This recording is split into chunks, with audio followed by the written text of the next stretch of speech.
in November of 2021 in Las Vegas at Michelob Ultra Arena. Privileged to be joined alongside by the former welterweight champion of the world, Showtime Shawn Porter. Shawn, how excited are you for July 29th? I'm excited. I'm at church last night and they're talking about it at church. So you're talking about it at church. And this is a big one, man. This is the biggest, and I'm excited about it. All right, Shawn, privileged to be joined alongside by you. Also, another man that has shared the ring with both individuals, fought Terrence Crawford back in 2020, also fought Errol Spence back in 2016. Kell Brook joining us, the former welterweight champion of the world. Kell, how are you? I'm very well, thank you. Kell, you have shared the ring with both guys yourself as well, but how much are you looking forward to seeing what unfolds on Saturday, July 29th? I'm very excited. Like Shawn said, everyone's talking about this fight. It's a massive fight. It's who's number one. And I'd actually put them as pound for pound in all the divisions. This is for the one. We've got Terrence Crawford and we've got my man Errol Spence. And they're gonna go hard at it. Mm-hmm. We're very much looking forward to the matchup. And now, from a trainer's standpoint, a man who has been in the corner of the likes of Andre Ward, also Amir Khan as well, Andre Berto, the esteemed Virgil Hunter. Virgil, you know both guys, both Terrence Crawford and also Errol Spence. How much are you just counting down the days until we see this mega welterweight championship affair on July 29th? Well, the fight can't come soon enough. I'm excited, especially to get both men at their peaks. Both men seem hungry and ready to go, and I expect a very epic night. Very much, as all of us are. As is a man who's a student of the game, another esteemed trainer, been in the corner of the likes of Julian J. Rock Williams and Kayla Plant as well. Stephen Breadman Edwards from Philadelphia. Breadman, I know you love boxing probably more than anybody on the planet, but how much are you anticipating this matchup? Man, it's a big fight. It really is. It's funny because the day after the fight, I'm supposed to go out to Des Moines, Iowa for my kids to run in the AAU Junior Olympics. And instead of getting the tickets on the 29th, I got to get the tickets on the 30th because I don't want to be nowhere where I miss this fight. So we're actually leaving for Junior Olympics a day late just so I can see the fight. Wow, unbelievable. I mean, that is commitment, but you know what? I'm sure that you are among thousands who are doing exactly that. I'm going to go back to you, Shawn, in regards to you shared the ring with both guys. Looking at it from an X's and O's standpoint, what is the difference between both fighters? Yeah, I think that there's two narratives out there. I think, or really there's one narrative. That narrative is that Terrence Crawford can do more things in the ring. He's got more tools in his toolbox. And even though Errol Spence is a basic boxer, he's the most fundamentally sound boxer in the world. I do agree with that, but Errol's got more in his arsenal as well. And I think that we've never been able to see him pull out everything that he's had to use. Terrence has been in the ring with guys who have done different things, and he's had to present other things go into his toolbox. But I do think that from an X's and O's standpoint, it's all a matter of what are you going to do this round? Because they both have the ability to make adjustments, and they both have the ability to be aggressive. They both have the ability to fight off of the back foot, counterpunch. I mean, even from, again, the X's and O's standpoint, this is an outstanding fight because they both have A+ in every box. And it's just, yeah. I honestly think that we're going to see probably 3 different strategies from both of them throughout the course of a 12-round fight, maybe even 4 or 5. So plan A through D. You can ask Breadman and you can ask Virgil. I mean, having 4 or 5 different game plans within one fight is probably impossible. But I mean, both of these guys have to have all of that in order to win the fight. Virgil, for you had to prepare Amir Khan for Terrence Crawford back in April of 2019. What was your strategy like? And if you were Errol Spence, how would you prepare him? If you were Derek James, how would you prepare Errol Spence to fight Terrence Crawford on July 29th on Showtime pay-per-view? Well, to be honest, the Canelo fight ruined Amir Khan. It took a lot out of him. He took 2 years off. He always had issues about being dedicated to the sport. So when he came to me for that fight, it was just a matter of getting him in the best condition I could get him in, because he wasn't in great condition, and try to get him to do what he did best, and that was box. It was just unfortunate that the Canelo fight took a lot out of him, and after that fight, he never was the same. And that's not putting him down or anything. It was a fight that I was totally against, but it happened. So I knew he had a tough road ahead when he fought Terrence Crawford. The decision was made, and we got him in the best shape that we could, get him in the best spot we could get him in. And my decision was to make the calls as the rounds went by to see if I can get him through the fight. And that was the plan. As far as being in Derek's head, I don't know. I'm not in the gym with him. I know from what I see that Errol has a grind it out, go get you mentality. I don't think they're going to deviate from what works. It doesn't make sense to go against what works. I think in this fight, it's not the fighter that's what I'm going to do to you. I think the fighter that wins is the one that's not going to let the other do what he wants to do. And that's how I'd sum it up. Kell, for you, what did you notice in the ring from both guys, and hearing both Shawn and Virgil talk? Is it a foregone conclusion to you that we are going to get some toe-to-toe action at some point during the fight? We're gonna get some toe-to-toe action. What I got from Errol Spence is a very big welterweight. He's obviously a natural southpaw. He's big, he's strong, he goes to the body good. His IQ is very good in that ring. The thing for me is inactivity. Is that at the recent times, I think that, but like I say, he's one of obviously Shawn, Errol, and Crawford, and Golovkin, I have to say, the best I've been in with, and they've got that aura about him. They've got that. They've got the X factor, both fighters. But I think Terrence Crawford, for me, he can box either style, orthodox, southpaw. He's a very sharp shooter, he's a very good finisher. I think the stronger guys, Errol Spence. But like I said, it's a small margin, in this fight.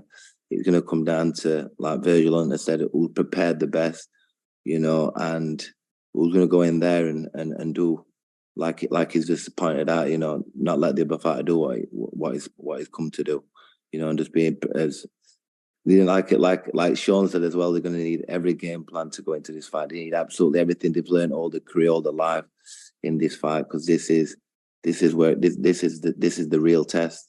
Who number one is in the division. Kell, are you concerned for Errol that he might have a little bit of ring rust because he hasn't been in the ring since April of last year, which would make it over a 15-month layoff that he's going to be encountering coming up on Saturday, July 29th, when he matches up against Terrence Crawford?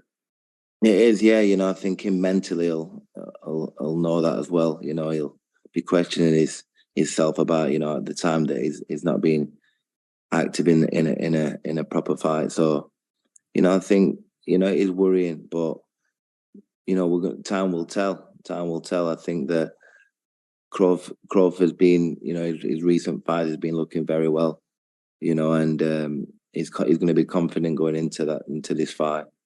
But like we said, these are true champions, and we're going to see exactly what they've got in their arsenal, come this month.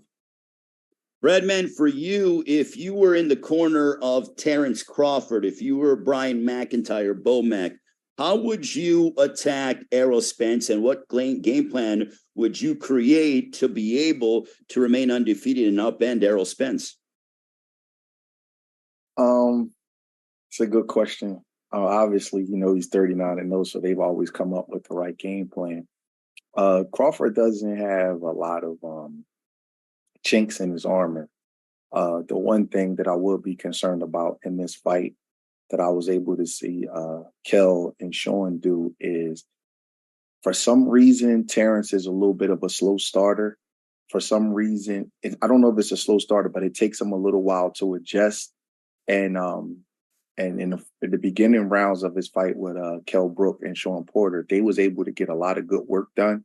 So I would be real conscious of that, be real conscious of Terrence remaining defensively responsible early in the fight, because I think he's a terrific fighter. He's one of the best fighters I've ever seen, but that's the one little thing about him early in fight. You could kind of like get to him before he kind of adjusts and makes his adjustments.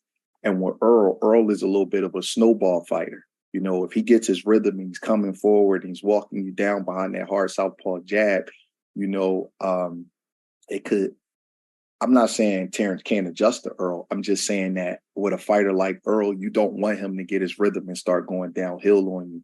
So that would be, you know, sometimes you look at fighters and you become infatuated with their ability, and everybody's infatuated with Terrence's ability to score these beautiful knockouts and hit guys with shots they don't see. But as a trainer, you look for a tendency that your fighter has of not so much a flaw, but, you know, things that he can work on. And that's the one thing that I would be worried about in this fight, of letting Earl get in his rhythm, establishing that hard southpaw jab and starting to go downhill. That would be the first thing I would address if I was in Terrence's corner. The other thing would be counteracting Earl's body punching. Earl hits you to the body all night long and kind of wears you out. And I've never seen, you know, besides Shawn, nobody really go to Terrence's body all night long. You know, if you notice, I notice small things. Terrence wears his trunks up kind of high, you know, and, you know, I would be curious to see, you know, how he can overcome Earl's grinding body shots. Earl hits you with a right hook to the body and a left from the southpaw stance. It's like a left uppercut, and he rinses and repeats it and does it all night long. So I would be conscious to see that. And the third thing is, I believe that Terrence is the puncher in this fight. Not so much that he punches harder than Shawn. Punches harder than Earl. I think he can hit you with shots that Earl doesn't hit guys with. Earl kind of beats you down with his power, where Terrence hits you on the money with shots you don't even see. And I would have him punching with Earl. You know, I know that Earl's a bigger guy, and I know that Earl is perceived to be stronger, but I would have Terrence punching with him. I think Terrence is really, really gifted, where he can keep his eye on the target and punch with guys and land clean shots.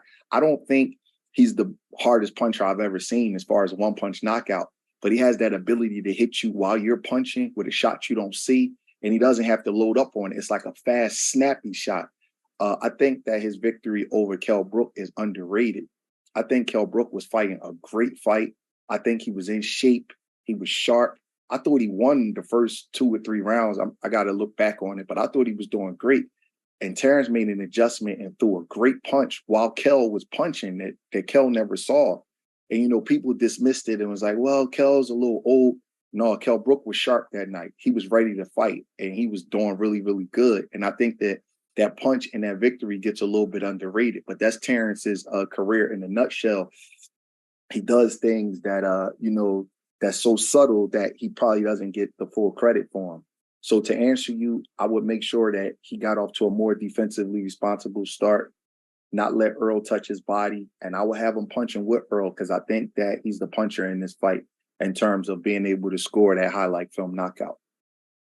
At this time, I'm going to turn it over to our PA extraordinaire, Andrew Roberts. I'm sure the media has many questions to ask our esteemed panel. Showtime, Shawn Porter, Kell Brook, Virgil Hunter, and Stephen Breadman Edwards. Andrew, it's all you, my friend.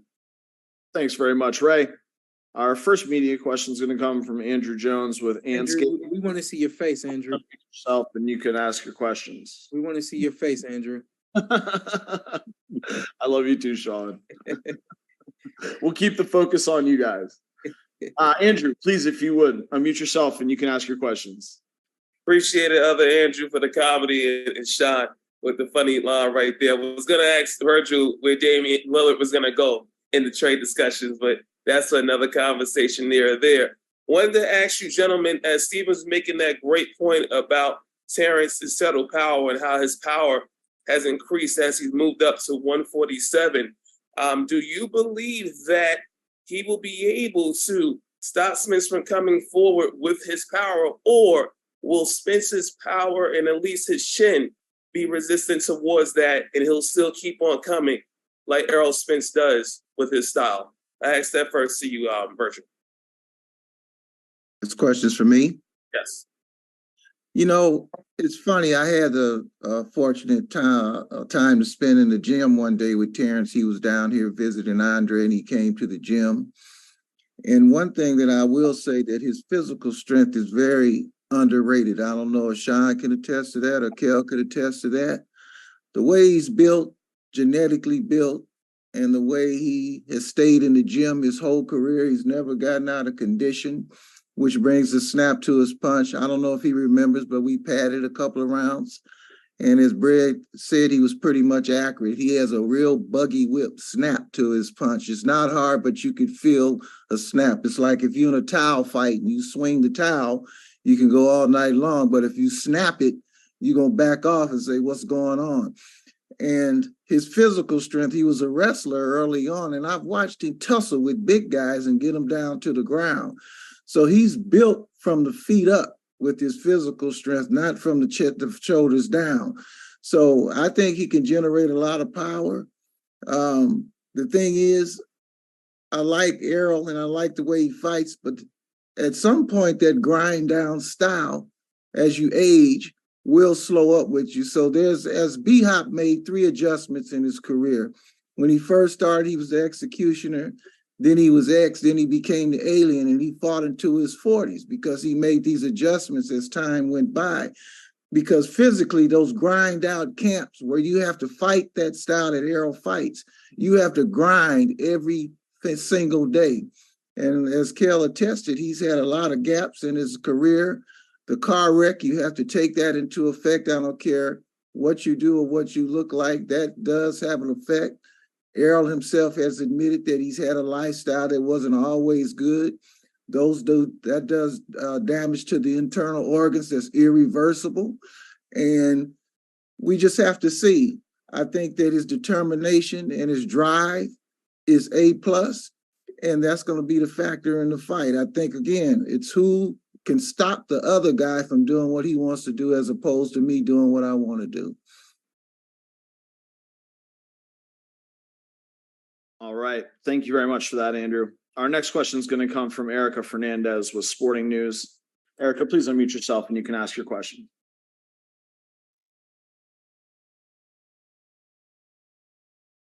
Erica, can you hear us? Oh, all right. We'll try coming back to Erica. Next up, let's go to Cam Buford with the LA News Observer. Cam, please unmute yourself and you can ask your question.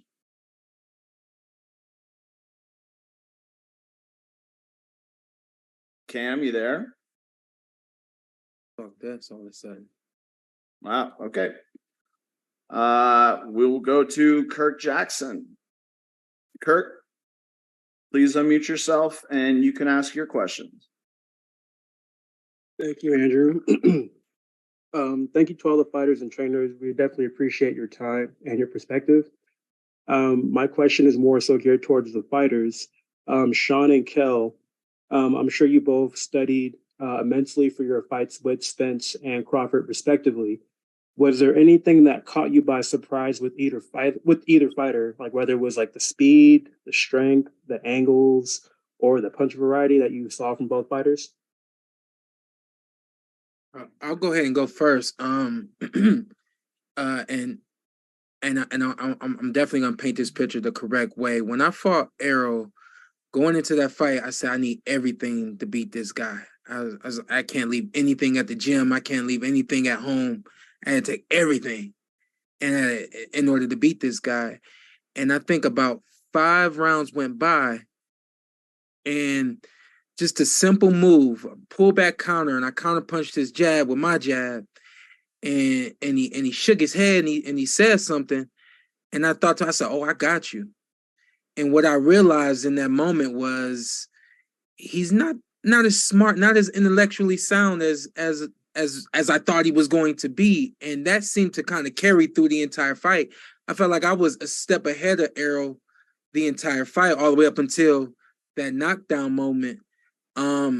And that was surprising to me. I thought that Errol was going to be more more intelligent in the ring, and I thought that simple pullback counter move.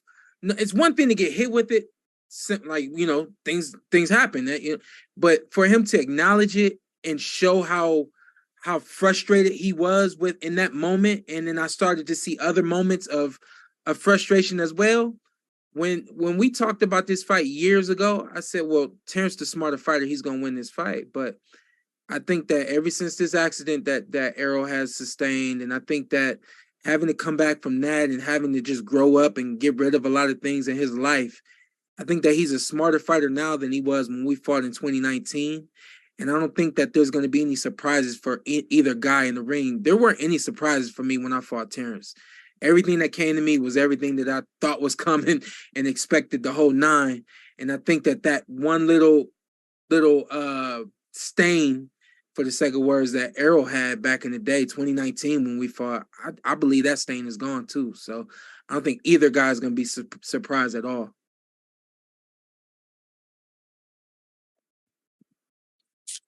I have to second that as well.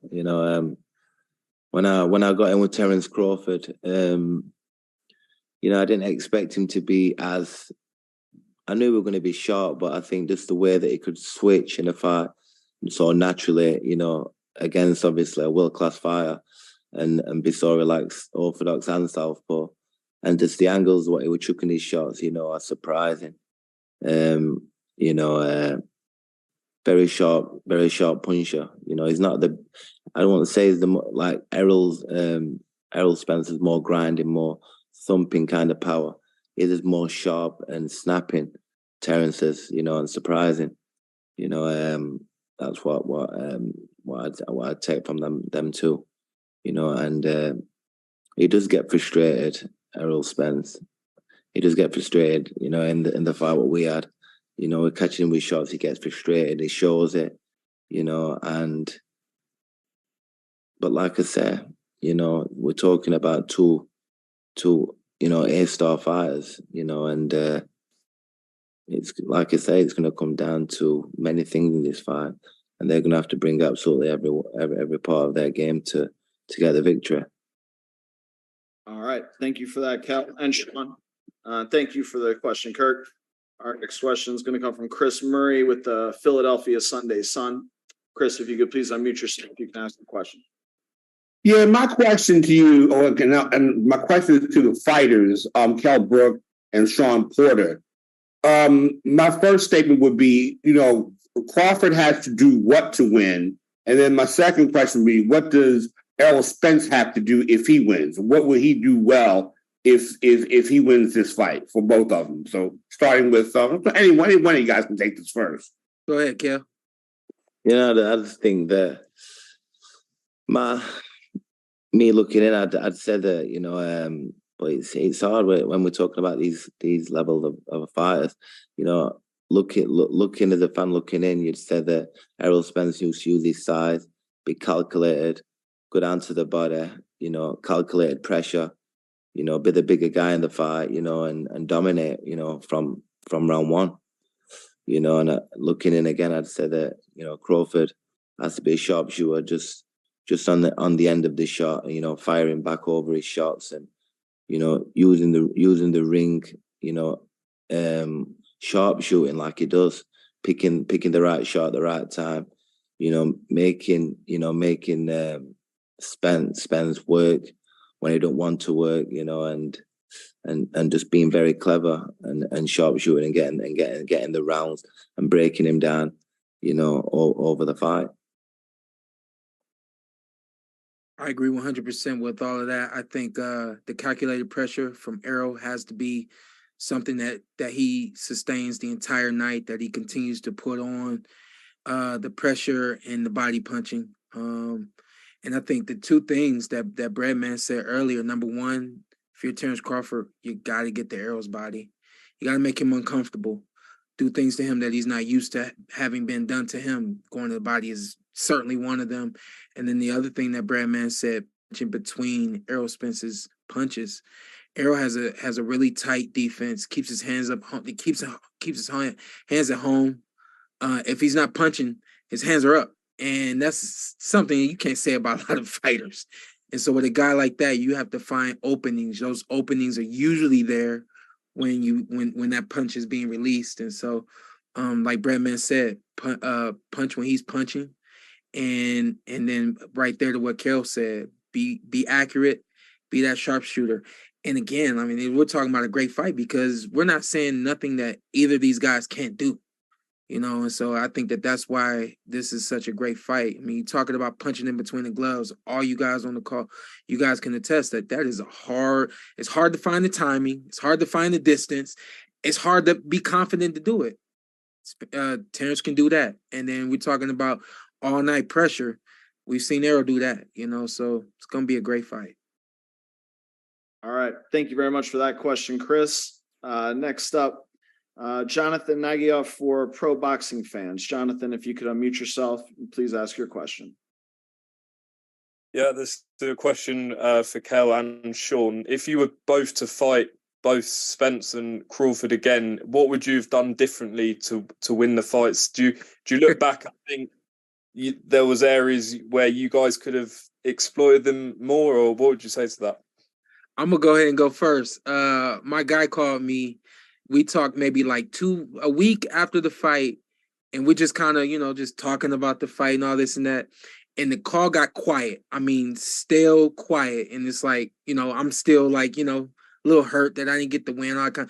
It's dead quiet. And all of a sudden he goes, "Man, I wish you had went to the body more." And I was like, "Man, me too, man. That's the only thing I wish I had done." You got to get to Errol's body. That's the one thing I wish I had done more was go to his body. And then with Terrence, it was a moment, and that moment I wish had never come for me. So I don't want to take the shine away from him, but obviously mine's preparation in lockdown, not having my main trainer with me, Dominic Ingle, having a trainer who was Spanish who couldn't really speak English. This was against Terence Crawford. Preparation in that fight were all wrong. And I think with, obviously we're all Spence, fighting Golovkin and fighting at middleweight and then going on my holiday and eating like those fighters do. And then having Errol Spence as my mandatory and having coming back down to 147. As you know, I'm a huge 147 fighter back then. And, not getting the best out of myself in training and killing myself to make the weight and not being able to push on the second half of the fight with him, So mine would come down to preparation and my lifestyle. But I don't want to take the light away from them two fighters. All right. Thank you for that question, Jonathan. Next up, Kendrick Johnson for MMA Weekly. Kendrick, if you could please unmute yourself, you can ask your question. My questions for the whole panel. Breadman alluded to it almost spot on. I like you, Mr. Edwards. Nobody's talking about how slow that Terrence gets off. You see either one of them because Errol got off slow against his last fight. What's the Cuban guy? Ugas. But do you see either fighter, if there is 3-1 after 4 rounds, either fighter getting caught? Because neither one of them has gotten caught in their career, and they're great finishers. So y'all see either fighter, regardless of who come out fast or slow, once they get up by 2 rounds, losing that lead on the cards. So they're so talented. Was that question for me or? Yes, Steven, Virgil, why don't we start with the trainers on this one? Virgil, you could go first. Go ahead. I think that either fighter, either if they're down in the fight, has the ability to come back, even the fight, and even take the lead. I think the first 4 rounds will determine how the rest of the fight is going to go. With a fight of that magnitude, you should be able to see the necessary adjustments being made or attempted to be made in the first 4 rounds. I think both men understand that they have to get the respect of the other real quick. I think the key to Terrence is stopping Errol from what he wants to do is to hurt Errol. And I think the key to Errol is to keep the grind. And if Crawford can't stop the grind, then I think he's going to have this momentum accelerated and make it very difficult for Crawford. Again, it's a fight that has so many ebbs and flows coming into it. It all depends on the camp, who you have in there sparring. Can the sparring partner duplicate the opponent as best as they could? Of course, Errol is going to have orthodox and southpaw sparring in camp. Crawford really only has to have the grind out type of sparring partner. And then it comes down to the subtle things, the real subtle things. I think at some point game plans will be thrown out the window, and I think the instincts of the fighters will take over. Game plans a lot of times can be overrated. It could be down to one punch practice on in the gym, one strategy practice on in the gym. But usually when the fighter wins, the trainer gets the glory of having this superb game plan, especially if he wins convincingly.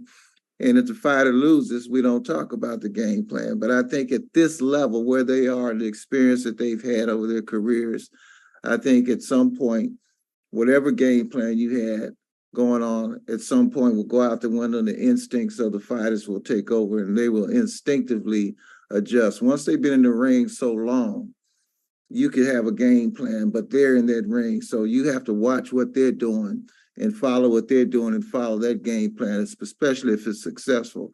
The only time I feel like a game plan is crucial is when your fighter is having a difficult time. And then you have to come up with some sort of strategy to try to alleviate the issues that are going on into the ring. The way I look at it is, I think that it's more important for Earl to get a better start than it is for Terrence. I think I'm gonna tell you why. I don't have a pick on this fight yet. I think it's a 50-50 fight. But it's one thing that I've noticed is that Terrence can be in cruise control and not be going like all the way 100% full speed ahead and still get results. With the way Earl's style is, he's more of a grinder. He's not as a dynamic of a sharpshooter where he has to kind of like go a little bit harder to get results. So here's what I think about that. If Earl is going 100% full blast ahead, throwing 70, 80 punches around, and Terrence is about, real smooth, picking his shots, not really throwing much hard. Because you watch Terrence, he throws a lot of touch shots, and then he hits you with the same shot. He'll hit you with a shot at about 60% power, and then he'll come back with the same shot. It'll be like 100% power. And you're like, God damn, where'd that come from? Because he'll just be touching you with stuff. Terrence doesn't allow himself to be carried really fast. So if Earl is going 100 miles an hour and Terrence is about 60, 70% real smooth and seeing everything, and let's say after 4 to 6 rounds, they're even or Terrence is up and Earl's going 100 miles an hour, Earl's in trouble.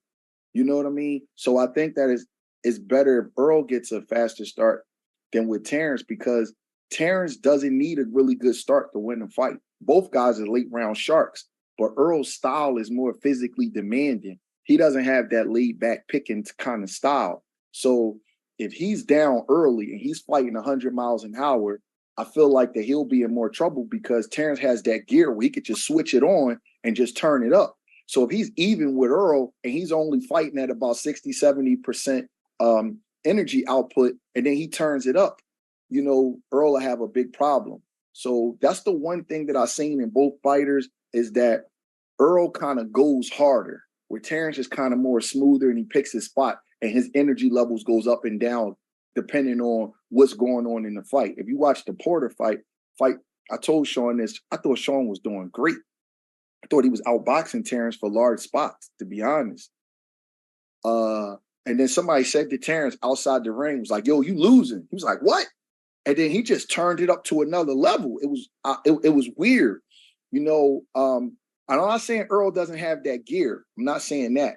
But Earl's gear is more like, where Terrence is kind of like, oh, I'm right here. Okay, let's see if you can go up here. So I think that is a little bit more important for Earl to get a better start from what I've observed from both guys.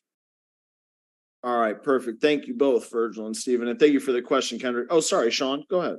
Yeah, I was going to say, I want to piggyback off of what Breadman just said, because if Terrence is able to fight against Errol Spence like that, be able to be that comfortable and manage his energy the way that it's just been described by Breadman there, we got to start talking about Terrence Crawford in the same breath with Manny Pacquiao, in the same breath with Andre Ward, in the same breath as Floyd Mayweather, because those are three fighters who have been great in every single fight that they've had in their own way, and have been able to do it without anybody being able to disrupt who they are. Obviously, we've seen some disruption in Manny's career, but Manny's still virtually amazing at a lot of points in his career. My thing with this fight is, and it's something that you cannot measure. You can't measure another fighter's energy. You can't measure another fighter's mentality through the fight. That was another difference that I saw in my fight with Terrence. Terrence never got uncomfortable, and Terrence never showed me that he that there was anything unsettling within his heart and his mind throughout the fight. And I pride myself on making fighters uncomfortable. Never once did I see Terrence uncomfortable. When I went back and just analyzed the fight in my head and things like that, I didn't apply the kind of pressure that Errol's going to apply. I didn't apply that straight in your face mentality that I usually fought with. And I thought that may have been a reason why I didn't see Terrence get uncomfortable. If Terrence does not get uncomfortable against Errol Spence Jr., he's going to beat Errol Spence Jr. And we will have to talk about Terrence Crawford the same way we talk about Andre Ward, the same way we talk about Floyd Mayweather, and in the same way we've talked about Mr. Manny Pacquiao as well. All right, perfect. Thank you, Shawn. We got time for a couple more here. Our next question is going to come from James Bell with the Boxing Source. James, if you could unmute yourself, please ask your question. All right, thanks, Andrew. This question is for the panel, but it goes off of what Shawn Porter told Ray Flores earlier in reference to Errol Spence, and that, you know, even though he has like a come forward style, it seems like a number of people kind of underestimate his overall abilities and what he's done in the past as an amateur, and, you know, having that type of boxing ability. Do you think that that could be a factor here in this particular fight, given that Terrence Crawford is a multi-talented fighter, and that, you know, Errol Spence may have to bring that out of him instead of, you know, just having that come forward style? Who goes Steve, first? start it off. I think Earl is a real good boxer. I just think he boxes going forward. And when the guy boxes going forward, then they don't really get the same accolades as the guy that's doing a lot of smooth moves, and like a Pernell Whitaker or like a Floyd Mayweather, you know, or even Shakur Stevenson. I think Earl, you know, people use the word basic as an insult, but it's not an insult. It's a compliment. You know, he's not fancy. He doesn't show a lot of fancy moves. He doesn't do a lot to avoid punches, but that doesn't mean he's not boxing. He's just boxing, and he keeps it simple. You know, it's jab, straight left hand, right hook, step here, step there, keeps his hands up. He's kind of the same ilk of a Marvin Hagler, of a Winky Wright. And those kind of guys, they well-rounded fighters. And, you know, I know this is a 50-50 fight, but more people that I know is picking Terrence than picking Earl. And I think the reason why is because you could see Terrence's gifts more obviously than you could see Earl's. And again, I don't have a pick on the fight, but a lot of times the well-rounded fighter, he has to be put in with the dynamic fighter to get his full props as far as historically. Because if you just picking them with your eyeballs, you usually pick the guy that's more aesthetically pleasing.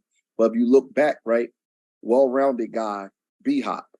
Felix Trinidad is a dynamic guy. So when they fight, nobody remembers this, but I know B-Hop was a 6-1 underdog because Tito Trinidad was more dynamic, the knockouts and things like that. So you didn't really get a chance to know how good the well-rounded guy was until he went up against him. Look at Winky Wright and Shane Mosley. Shane Mosley is the dynamic guy. But when he fight Winky Wright with the basic fundamentals, he was able to beat him. But if you look at those two guys on paper, or if you're in the hitting pads with them and you're in the gym, you look at Shane Mosley as the more talented more dynamic fighter. And I could go through our history. Marvin Hagler, I know that's one of Shawn's favorite fighters. If you look at him and Hearns got the whippy jab, the big right hand, the reach and the power. But when they meet each other in the ring, the dynamic, the more well-rounded guy won the fight. So I think that with Earl, I think Earl does box well. I just think that he doesn't box in a fancy way that kind of gets the media and the fans to kind of, be enamored with his style. His gifts don't show like that. Verge got a well-rounded guy in Andre Ward. And, Ward didn't really get the props that a lot of gold medalists, got. He didn't start getting the props that he deserved till after the Super Six, because the things he does are so subtle and it's well-rounded, and it's not like the dynamics in one area where it's a big one-punch knockout, or like give you the Roy Jones look or Tommy Hearns look. So those kind of guys, it takes them a little bit longer to get appreciated. So that's one of the reasons why I think this is a 50-50 fight, because, Earl, he does things in a subtle way. Like for example, the Mikey Garcia fight, Earl just basically jabbed Mikey Garcia and took a half a step back and just fought a conservative fight and literally won every round. It was like a complete shutout, but he got criticism for it because he didn't knock the smaller man out, but he totally undressed him and outboxed him. So he does have that in his game.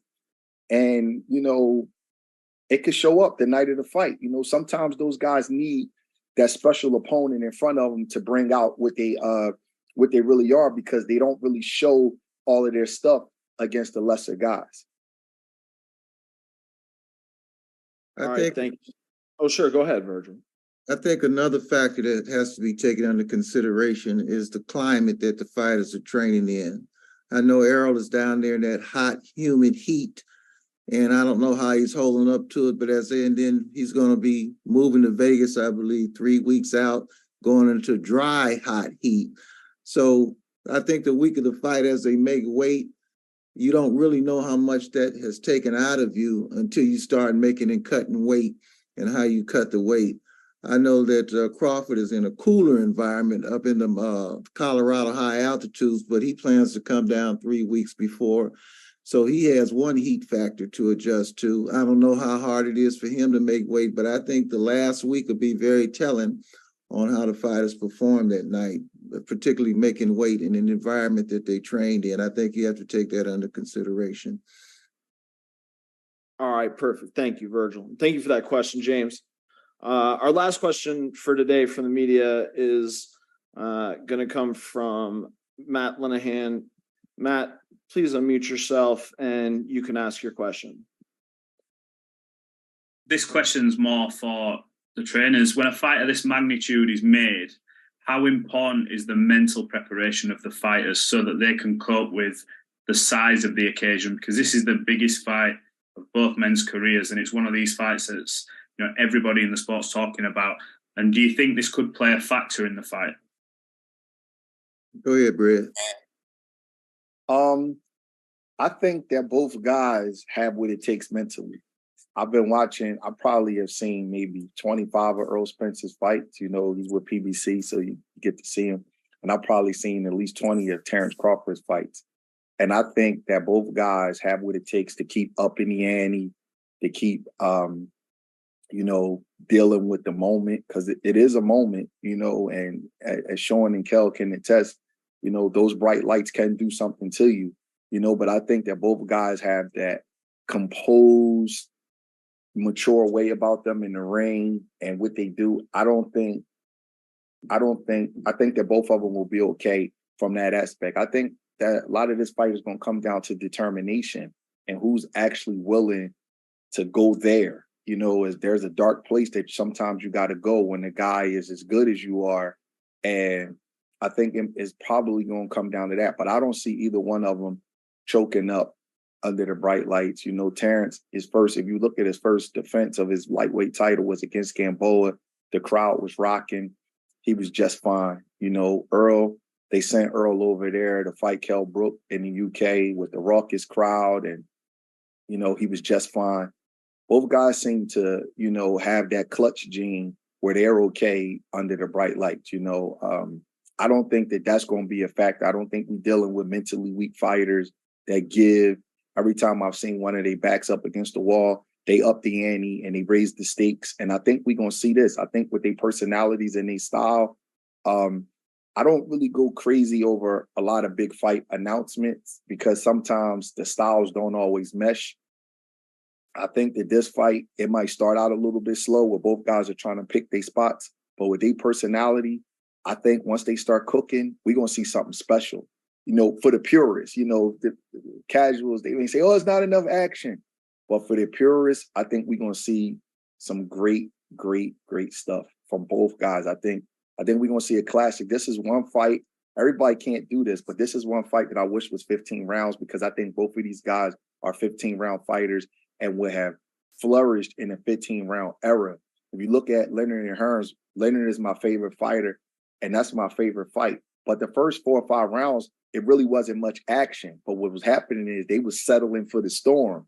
You know, that was like a tale of two fights.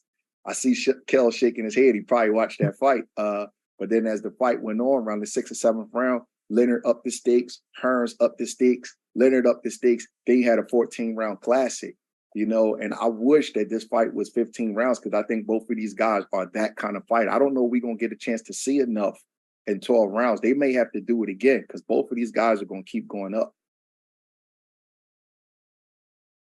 I couldn't put it any better. I concur with Brad. There's nothing to even top that off. All right. Well, thank you, Virgil. Thank you, Matt, for that last question. Thank you to all the media that joined us today. And of course, to Shawn, Kell, Virgil, and Steven for taking the time.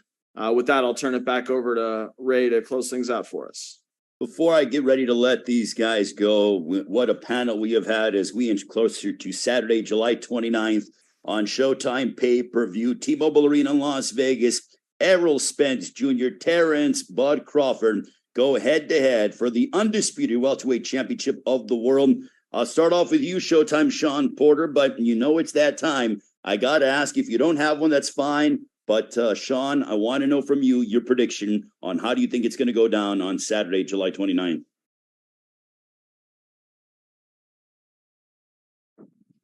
Shawn, you're muted. If you could please. My apologies. I don't have a pick. I don't know who's gonna win this fight. I think that it's just, to me, this is what boxing truly is right here. Both guys have basically everything needed to win this fight, from the power to the speed to, I mean, everything. There's really no one you can't. I truly don't think anyone can look at this fight and say that guy's gonna win because that. There's no one way that it happens. There's so many outcomes, possibilities of this fight. I think the one possibility, or the one thing that we know is not going to happen, is not going to be any foul play.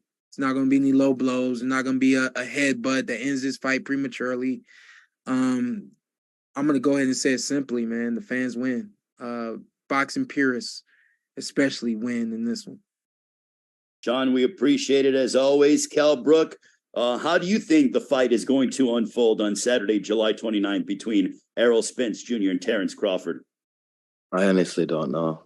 You know, I'm on the fence also. You know, one day I'm saying Crawford, the next day I'm saying Spence. You know, it's one of them. There's a small, very minute margin between both of them. They're both unbelievable fighters. And like Shawn said, the fans have got, you know, going to get the best of both fighters at the right time. So it's going to come down to the night. We're going to wait and see. A true 50-50 fight. Virgil Hunter, have you thought about how the fight might go? I think it's just fair to say that if I was able to spend 3 weeks in Errol's camp and watch the training, watch the strategies, watch what he does after training, how he recuperates, how he reinvigorates himself, and the same thing with Crawford, I think that would be able to allow me to have a more accurate pick. But I think that I'll be more settled on a pick during the week of the fight, watching the mentalities and the attitudes of the fighters, and particularly on that scale. I think in this fight, that scale is going to say a lot because both fighters are in their 30s. They've been at this weight. Errol's been at this weight his whole career. It can't be easy for him to make this weight. I don't know how hard it is for Crawford to make the weight. I think down in that Vegas heat and training in that environment, I think it's going to be a factor. And of course, the rehydration process. So I'd have to be subjected to each fighter's mental makeup over a period of time to see the mental and concentration and the mental fortitude to be able to make a pick at this time. At this time, I'm just going to enjoy the fight. Hope to get there and see it live. It's just a great fight for boxing. All right, and I will end it with Stephen Breadman Edwards. Breadman, do you have any inkling as to where the fight might go on Saturday, July 29th? He's going to tell us. He can decide now. He's going to pick one. He's going to pick one. No, you know what, Kell? I honestly don't have a pick right now. That's the honest truth. I think that my prediction is we're going to have a fight of the century. I think it's going to be a great fight. I wouldn't be surprised if both guys hit the canvas. I think it's going to be a great fight. I don't have a pick, though. I think it's so close and there's so many little things that you guys know in the gym and things like that, that is really, really hard. Anybody who picks this fight with a bullet real early is because that's what he wanted to win. And I'm more like, I'm objective. You know, I got a relationship with both teams. I'm happy for everybody that's involved. And I really don't have a pick right now. I just think it's going to be a great fight. I am curious of one thing, though. I want to see where Earl rehydrates to. Because I watched that Danny Garcia fight. I don't know why I sit up in the middle of the night and I watch fights. I watched that Danny Garcia fight. And Earl looked skinny that fight. If you look at his body real good, he didn't fill out. Danny was like bigger that fight. Shawn, watch that fight and tell me what you think about Earl's body. He looked like talking about. I remember seeing that now. He looks like he was in like the 150s. You know, that's what I saw in that fight. I saw a guy that didn't get into the 160s from 147. And y'all guys are big, man. Nobody tells what they walk around, but you don't want to be as big as Earl Spence and only rehydrate into the 150s. You know, so I'm curious to see. It's been well documented that, you know, he's probably struggling to make weight and he may move up after this fight. So I'm really curious to see if he can rehydrate to 161, 162, 163, because I think that's a big, big factor in this fight coming down the stretch. All right. Well, you heard it here from our esteemed panelists. A great fight of the year, undisputed welterweight championship of the world. Terrence Bud Crawford, Errol Spence Jr. Thank you to all our panelists. Thank you to the medium, and we will see you during Fight Week in Las Vegas, Saturday, July 29th. It all goes down on Showtime pay-per-view from T-Mobile Arena. Errol Spence Jr., Terrence Bud Crawford. Have a great rest of your afternoon, everybody. Take care.